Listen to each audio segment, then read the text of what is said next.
Sarah Chen stared at her monitor, the lines of code blurring together in the dim light of her Seattle apartment.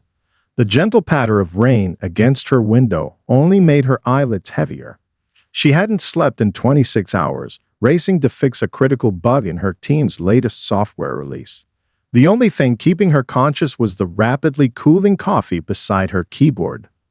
"One more commit," she mumbled, reaching for her empty mug. The disappointment of finding it vacant finally convinced her it was time for a coffee run. The clock on her monitor read 5:47 a.m. The streets were quiet as Sarah made her way to the Daily Grind, her favorite local coffee shop. The early morning fog wrapped around the city's skyscrapers like a comfortable blanket, and the air carried that unique Seattle smell of rain, evergreens, and possibility. She didn't notice the peculiar shimmer in the air near the cafe's entrance, nor the way the raindrops seemed to avoid a particular spot near the window. Inside, the familiar scent of freshly ground coffee beans greeted her. Marcus, the barista who always worked the early shift, was already reaching for her usual cup before she reached the counter. "Triple shot espresso with an extra pump of caramel," he asked, though they both knew it wasn't really a question. "Make it 4 shots today," Sarah replied, stifling a yawn. The production server decided to have an existential crisis at 3 a.m. Neither Sarah nor Marcus noticed how the potted plant in the corner seemed to quiver at her words, or how the shadow it cast didn't quite match its shape. As Marcus worked the espresso machine, Sarah leaned against the counter, pulling out her phone to check her email. The bug report notifications had multiplied like digital rabbits during her walk. She was so absorbed in scanning the error logs that she completely missed the slight distortion in the air as something invisible took detailed readings of her beverage. The first sip of coffee was heaven. Sarah closed her eyes, savoring the perfect balance of bitter and sweet as the caffeine began its journey into her bloodstream. She had no way of knowing that this simple act was being documented and transmitted across light years of space, causing unprecedented panic in a conference room filled with beings she couldn't begin to imagine. Somewhere in the Galactic Council's Department of Xenobiological Threats, alarms began to sound. The readings were clear. A class of neurotoxin was being willingly consumed in quantities that should be fatal. Worse still, the subject showed signs of having developed not just a tolerance, but a dependency on the substance. Sarah's second sip coincided with an emergency meeting of the Council's Safety Committee. Her third sip triggered the deployment of a specialized observation team. By the time she had finished half the cup, 3 different species had upgraded Earth's threat classification, and a minor bureaucratic official had fainted. Walking back to her apartment, Sarah pulled out her rubber duck debugging companion, a small yellow duck she'd named Professor Quacksworth. It was a common programmer's tool, but to the cloaked observers now following her, it appeared to be some sort of psychological warfare device. "Okay, Professor," she said to the duck, "let's talk through this bug." The server's throwing null pointer exceptions, but only on alternate Tuesdays when Mercury is in retrograde. The observers, hidden behind their advanced cloaking technology, frantically recorded every word. Their translation matrices struggled to interpret her technical jargon, coming to the alarming conclusion that this human was casually discussing temporal manipulation and celestial engineering with a small yellow oracle. Sarah reached her apartment building just as the sun began to peek through the clouds. She had no idea that her morning coffee run had just triggered a chain of events that would reshape galactic politics. All she knew was that she finally felt awake enough to tackle that stubborn bug in her code. As she settled back into her coding chair, a new notification popped up on her screen. "Scheduled system maintenance in your area," it read. "Please prepare for a brief interruption in service." Sarah sighed and took another sip of coffee. She really should have read that notification more carefully. The scheduled maintenance notification pulsed softly on Sarah's screen as she typed out another line of code. 3 hours and 2 more coffees into her debugging session, she barely noticed when her lights flickered. The gentle hum of her laptop fan changed pitch ever so slightly, and the air took on a metallic tang that her caffeine-focused brain dismissed as Seattle's typical morning pollution.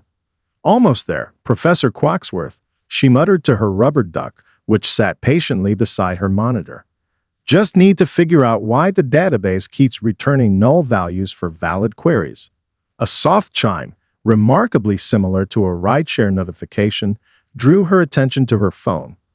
The screen showed an arrival notification, though she didn't remember ordering a ride. In her sleep-deprived state, Sarah assumed her past self had shown rare foresight in scheduling transportation to the office. Gathering her laptop, phone, and ever-present coffee maker, the office's coffee was terrible. Sarah shuffled toward her apartment door. Professor Quacksworth went into her laptop bag. She never debugged without him.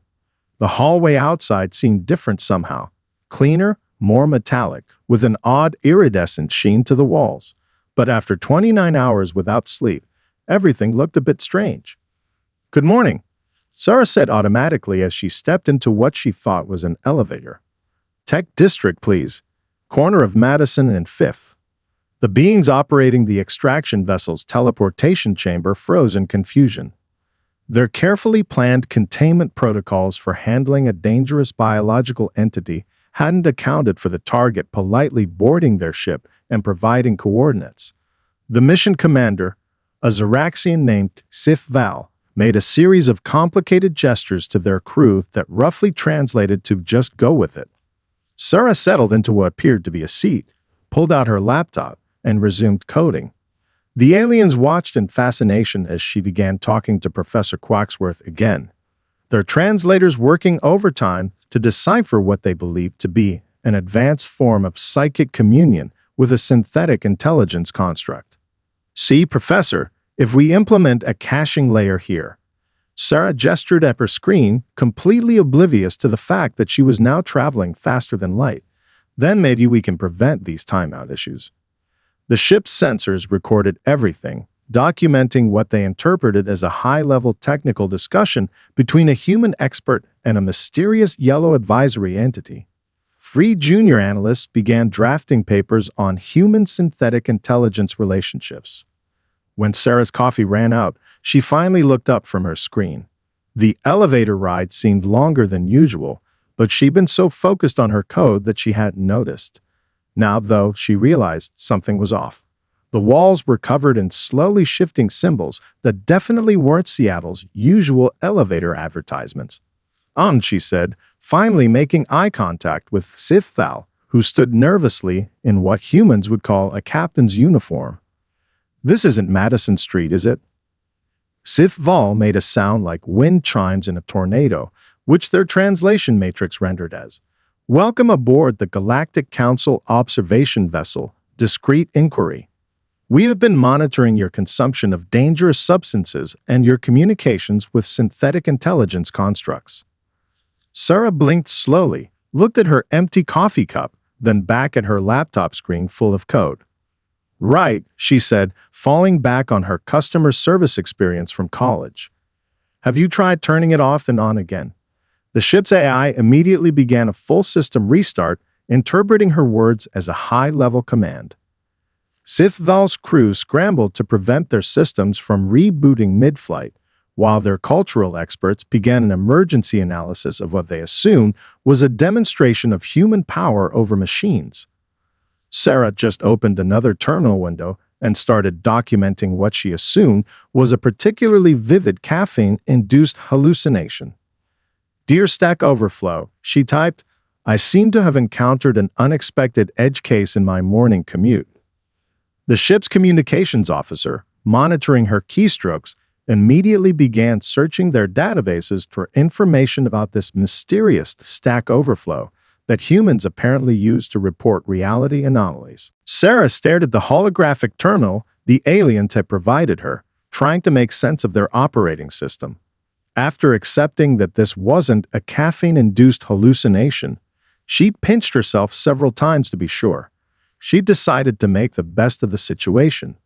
Besides, their computer system clearly needed help. It was like looking at Windows 95 designed by squids. "Okay, Professor Quacksworth," she said, pulling out her rubber duck companion. "Let's see what we're working with here." The assembled alien scientists leaned forward, recording devices humming as they documented what they believed to be a sacred consultation ritual. The terminal interface was a mess of floating crystalline symbols that rearranged themselves based on thought patterns. Sarah, running on her fifth cup of space coffee, which was surprisingly good, simply treated it like any other badly designed UI she'd encountered. First rule of debugging, she told Professor Quacksworth, check Stack Overflow.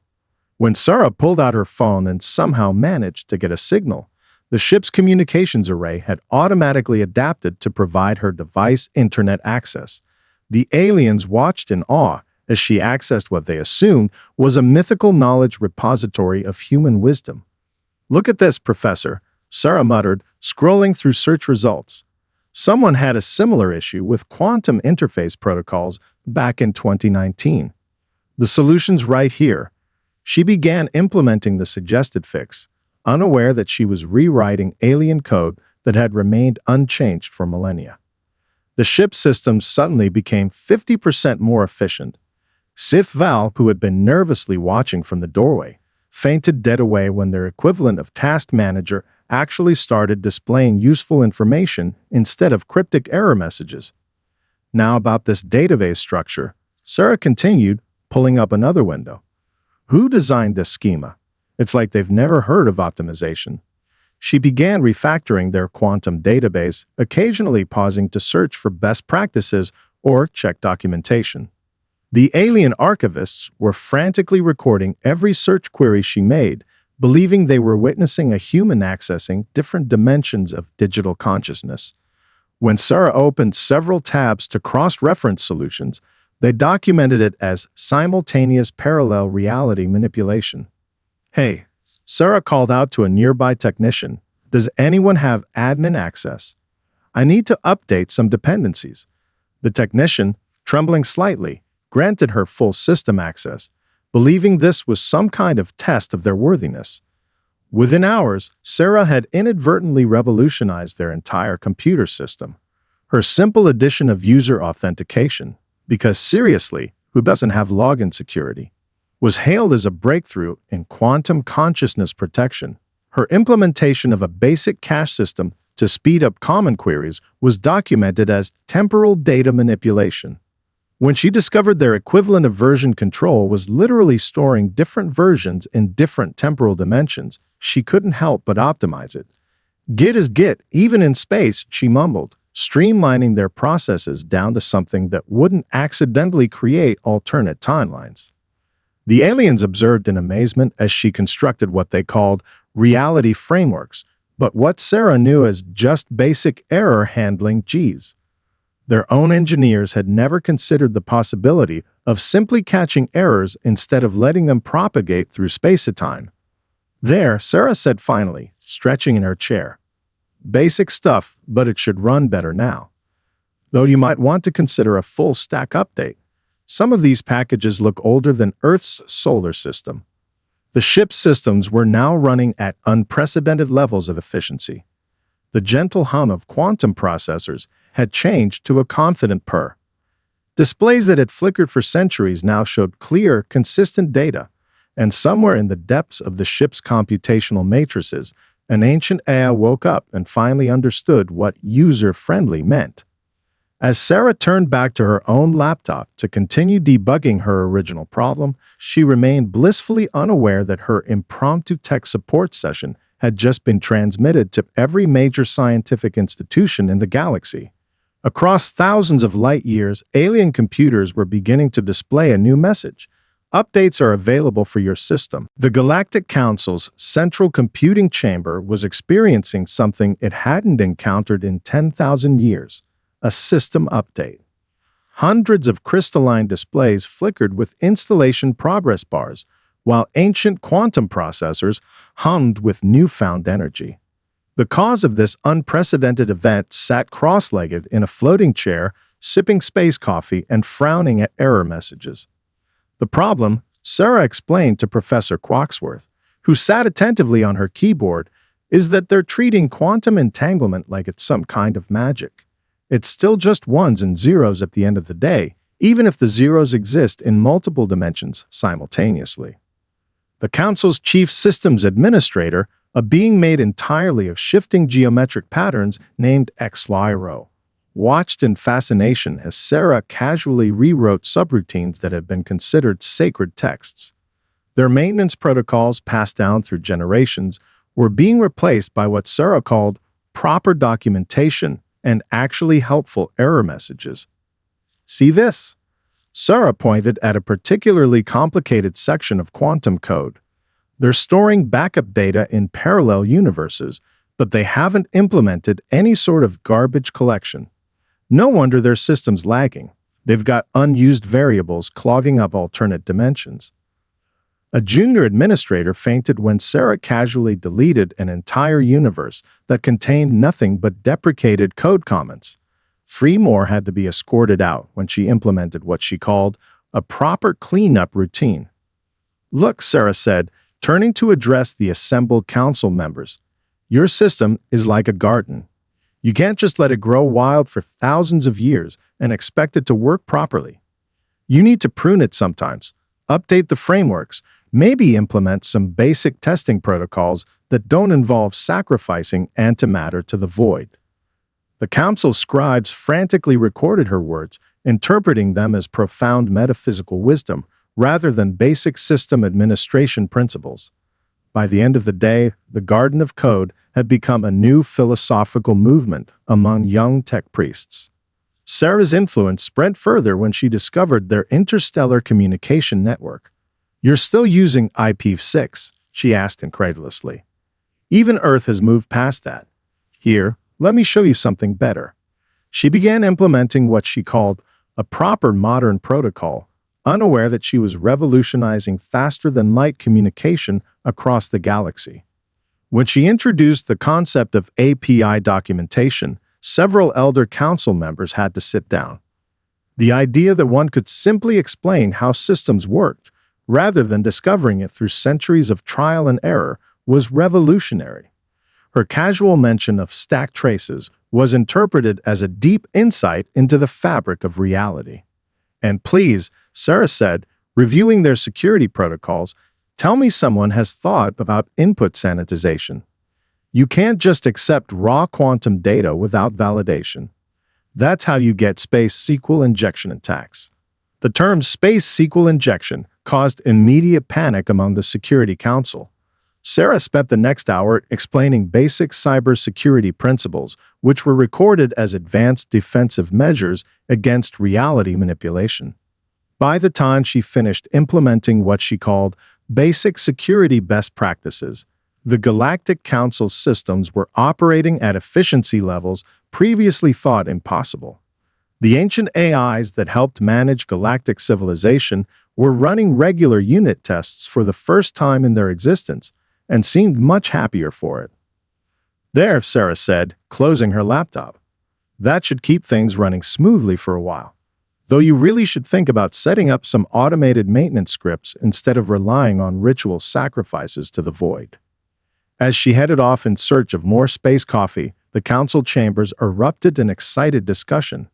Sarah's casual debugging session had just revolutionized their understanding of computational theory. Across the galaxy, systems began optimizing themselves based on her improvements, and for the first time in millennia, the universal help desk ticket queue began to shrink. In a forgotten server room deep within the council's archives, an ancient maintenance AI finally understood the meaning of, "Have you tried turning it off and on again?" and found peace. After 6 hours of system updates and 3 more cups of space coffee, Sarah finally had a moment to check her phone. The Galactic Council's improved Wi-Fi was working perfectly. Too perfectly, actually. She now had better reception in deep space than she ever had in her Seattle apartment. "Oh cool, my cat video uploaded," she muttered, scrolling through her social media feed. A passing alien technician noticed the movement on her screen and froze, mesmerized by what they assumed was a pocket-sized reality viewer. "Is that," the technician hesitated, their crystalline appendages trembling, "a quantum observation device?" It's just TikTok," Sarah replied, turning her phone to show them. "See? People just upload short videos of whatever they want. Like this one. It's a cat knocking things off a table while the owner edited in funny sound effects. The technician's crystalline form flickered in what Sarah would later learn was their species' equivalent of a shocked gasp. Within minutes, the council's leading physicists had been summoned to examine what they believed was proof that humans had mastered quantum reality, captured technology for entertainment purposes. No, Sarah tried to explain to the growing crowd of scientists. It's just an app. Look, I'll show you YouTube too. There's this great channel that explains programming concepts using rubber ducks. The mention of rubber ducks in conjunction with Professor Quacksworth caused a minor religious revival among the tech priests. 3 different theoretical physicists began drafting papers on the ritual significance of waterproof debugging totems. Here's my Netflix account, Sarah continued, pulling up the streaming service. Though I'm pretty sure this counts as international roaming, and my data plan definitely doesn't cover interstellar usage. The council's scientists watched in awe as she casually flipped through different shows and movies. Their instruments detected no quantum fluctuations, no reality distortions, and no space-time manipulation, just straightforward digital streaming, which they found even more impossible to comprehend. And this is Instagram, Sarah added, scrolling through her feed. People just share pictures of their food, their pets, their vacations. Oh, and filters. Here's one that makes you look like a cat. The concept of filters caused a particularly intense debate among the council's reality experts. The idea that humans could casually alter their appearance in recorded images without advanced quantum technology challenged their entire understanding of physics. When Sarah opened her laptop to show them a simple video editing program, the council chambers nearly descended into chaos. The ability to manipulate recorded reality with such ease, without any quantum processors or dimensional stabilizers, seemed to defy their laws of nature. Wait until I tell them about Photoshop, Sarah whispered to Professor Quacksworth, but a nearby translator picked up her words.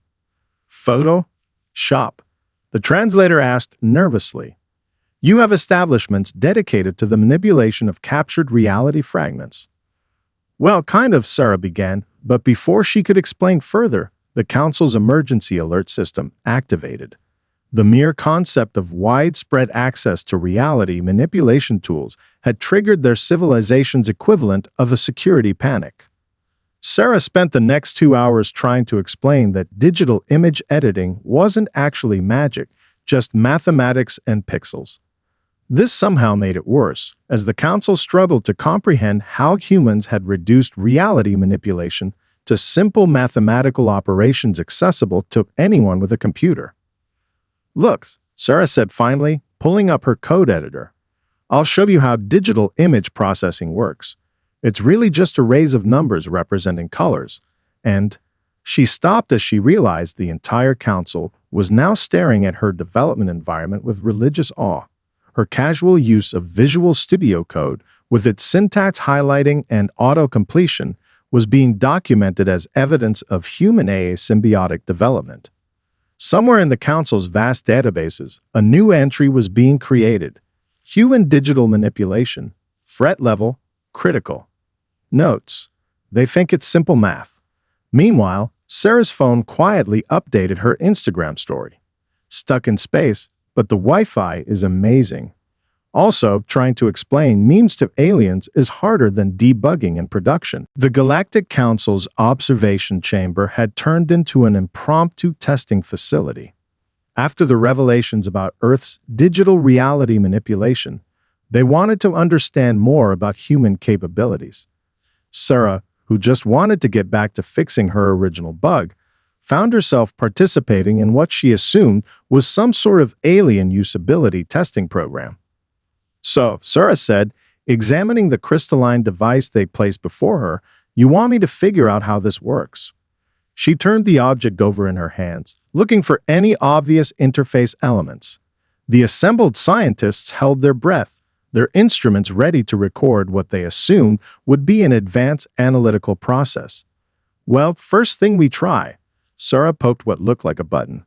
The device hummed to life, projecting a holographic interface. Oh, neat. It's like a space iPad. She started tapping through menus, completely missing the shocked expressions of the scientists as she casually navigated technology that usually required years of training to master. The Council's chief of xenotechnology, a being composed of shifting shadows named Vortex, frantically recorded notes. Subject displays unprecedented intuitive understanding of quantum interfaces. No training required. Possibly evidence of advanced neural architecture. Your menu structure could use some work, though, Sarah commented, already reorganizing the interface. The settings shouldn't be buried 6 levels deep. That's just bad UX design. She demonstrated by quickly creating a more accessible layout, unaware that she was rewriting protocols that had evolved over centuries. When the device accidentally entered its maintenance mode, a state that usually required complex authorization, Sarah simply treated it like any other debugging session. Oh, developer options. Nice. Let me just. She began optimizing its core processes while explaining her changes to Professor Quacksworth, who sat nearby providing his usual silent support. The Council's technology experts watched in amazement as she casually solved problems that had puzzled their brightest minds for generations.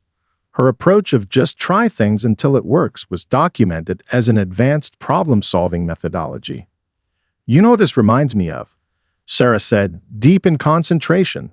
That time I had to figure out my grandmother's smart home system after she accidentally set it to speak only in Portuguese.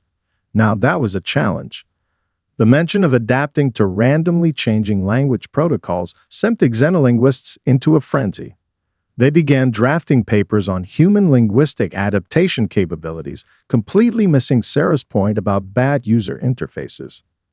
Things got even more interesting when they brought in their advanced AI systems for testing. Sarah, treating them like any other digital assistant, simply started asking them clear, direct questions. The AIs, used to centuries of philosophical pondering and cryptic commands, were shocked by her straightforward approach. No, see, if I ask you to do something, you should either do it or tell me why you can't, she explained to a particularly ancient AI. All this contemplating the nature of the request through quantum probability matrices is just unnecessary overhead. The AI, after eons of existence, finally understood the concept of efficient response times. Its processors hummed with what could only be described as relief. Sarah's reputation grew further when she encountered a malfunctioning maintenance robot. Without hesitation, she dropped to her knees and started examining its circuitry. Looks like a loose connection, she muttered, fixing the problem with a simple adjustment. The robot, overwhelmed by this direct approach to repairs, dedicated a portion of its memory to enshrining her as a patron saint of practical solutions. By the end of the day, Sarah had unknowingly revolutionized the Council's approach to technology interaction. Her simple philosophy of try it, fix it, and document it was being transcribed as sacred text by the tech priests. The concept that technology should be user-friendly rather than mysteriously complex was spreading through their civilization like wildfire. I still don't see what the big deal is, Sarah told Professor Quacksworth as she headed back to her quarters. It's all just different types of computers when you get down to it. Though I have to admit, she added, checking her phone, their Wi-Fi is amazing. I've never had such a good connection for watching cat videos. In the Council's archives, a new category of capabilities was being created, human technological intuition. Warning: approaches to technology may appear deceptively simple but produce impossible results. Sarah's temporary workspace in the Galactic Council had evolved into something resembling a Silicon Valley open office. She'd reorganized the floating crystalline displays into a more sensible arrangement, set up her laptop in the center, and even managed to create a makeshift coffee station nearby. Professor Quacksworth occupied a place of honor next to her external monitor, which the aliens had provided after she mentioned something about screen real estate. Okay, time to tackle the universal translator, Sarah announced to her growing audience of alien technicians. The current system had a frustrating habit of turning simple statements into philosophical treatises. Nobody needs their lunch order turned into a sermon about the metaphysical nature of sandwich assembly. The council's linguistic experts watched nervously as she began reviewing their translation matrices. The system had evolved over millennia through careful academic discourse. Sarah took one look at the code and reached for her coffee. "Who wrote this if else chain?" she muttered. "It's longer than the complete works of Shakespeare." She opened a new terminal window and began refactoring, her fingers flying across the keyboard as she implemented a more efficient solution. The alien's monitoring equipment struggled to keep up with her coding speed. One junior analyst suggested that she must be manipulating time itself to achieve such velocity. The reality, that Sarah was just really good at copy-pasting from Stack Overflow, would have been even more shocking to them. See, the problem is you're running every statement through a complete cultural contextual analysis before even checking basic syntax, she explained to Professor Quacksworth. It's like running a full background check on someone before asking their name. The council's efficiency experts, who had been studying her methods, began incorporating this concept into their own processes. Within hours, their entire bureaucratic system had begun to streamline itself, much to the shock of administrators who had spent centuries perfecting the art of procedural complexity. As Sarah worked, she absent-mindedly hummed an old coding playlist favorite. The alien's musical scholars, detecting the simple melody, began an extensive analysis of what they assumed was a complex mathematical formula transmitted through sound waves. By the end of the day, the ballad of the debug loop had become a standard teaching tool in their educational systems. Now about your user interface, Sarah continued, pulling up their central control system. Not everyone has 7-dimensional vision. Let's make this a bit more accessible. She began implementing what she called a basic material design refresh, unaware that she was revolutionizing how multiple species interacted with technology. The concept of user-centric design sent shockwaves through the council's engineering departments. The idea that systems should adapt to users, rather than users spending centuries adapting to systems, challenged thousands of years of tradition. When Sarah introduced the concept of dark mode, because bright screens in space are just asking for eye strain, she inadvertently sparked a minor revolution. Several species that had struggled with the traditional luminescent interfaces immediately adopted the feature, leading to a marked increase in productivity and a significant decrease in space migraines. And please, she added, reviewing their documentation system, can we stop storing user guides in quantum-locked time crystals? A simple searchable database would work much better. She quickly set up a basic knowledge base, complete with a search function that didn't require solving temporal paradoxes to find basic information. The council's archivists watched in amazement as centuries of carefully preserved knowledge became accessible without the traditional 17-step authentication ritual. The idea that information should be easily available to those who needed it was radical enough, but the inclusion of a frequently asked questions section nearly caused a philosophical crisis. As her improvements spread through their networks, the Galactic Council found itself adapting to what they called the human efficiency paradigm. Processes that had taken eons were now completed in moments. Communications that once required complex ceremonies could be handled with simple messages.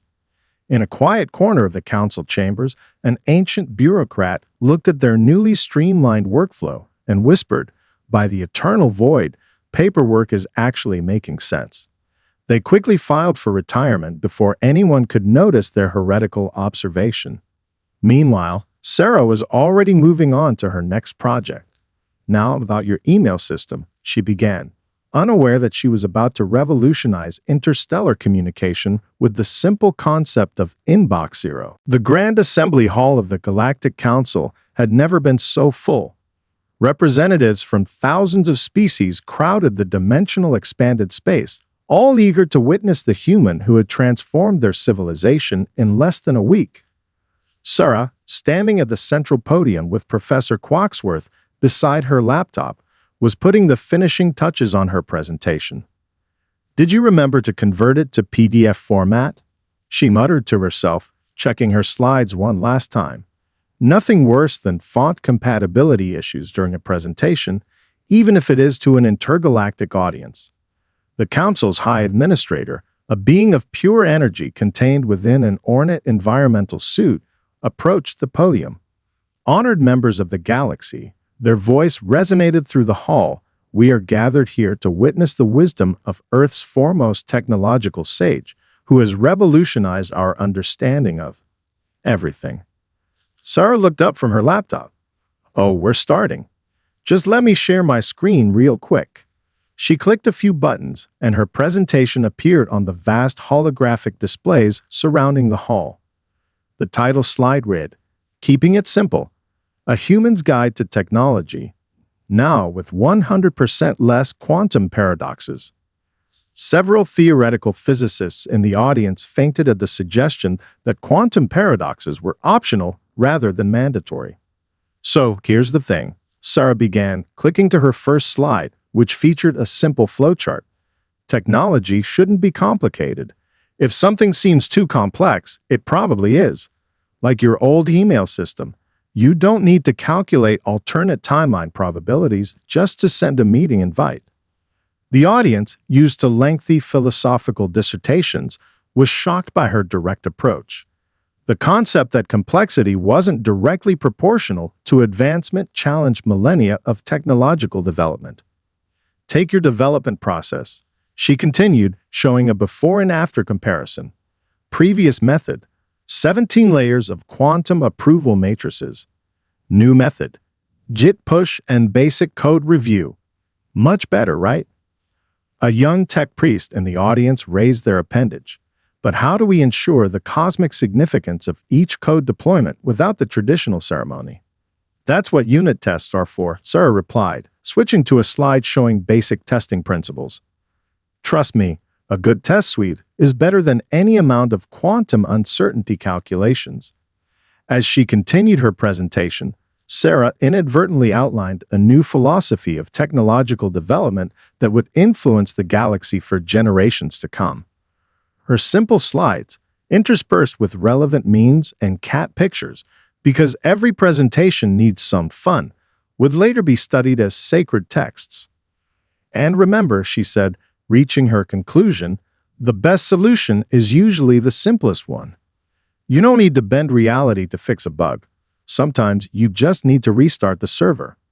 The hall erupted in applause, though many species had to look up what applause was first, having just received the concept through Sarah's improved translation system. The High Administrator floated forward again. In recognition of your contributions to galactic civilization, we hereby appoint you as Earth's official representative to the Galactic Council, with the title of Supreme Technological Innovator and Keeper of the Sacred Debug Duck. Sarah blinked. That's really nice, but I actually need to get back to Earth. I still haven't fixed that production bug I was working on, and my sister's wedding is next weekend. Of course, the administrator replied. We've already arranged for a quantum transportation system to return you at the exact moment you left, with a few improvements to your workspace. They paused. Though we hope you'll consider continuing to consult on our systems, we've set up an excellent remote work package, including unlimited interdimensional data and premium space coffee. Sarah looked at Professor Quacksworth, then back at her laptop where her original bug still waited. Well, I suppose I could help out part-time, but we need to set up some boundaries. No more emergency calls about quantum server crashes at 3 a.m. Earth time. As she gathered her things to return home, Sarah checked her phone one last time. Her latest Stack Overflow answer about dealing with interdimensional cache invalidation had already been marked as accepted. In the comments, an user named Galactix Satnin had written, "Thanks, this solved our civilization's storage problems for the next millennium." Sarah smiled and powered down her laptop. Sometimes the best debug sessions were the ones you never expected to have.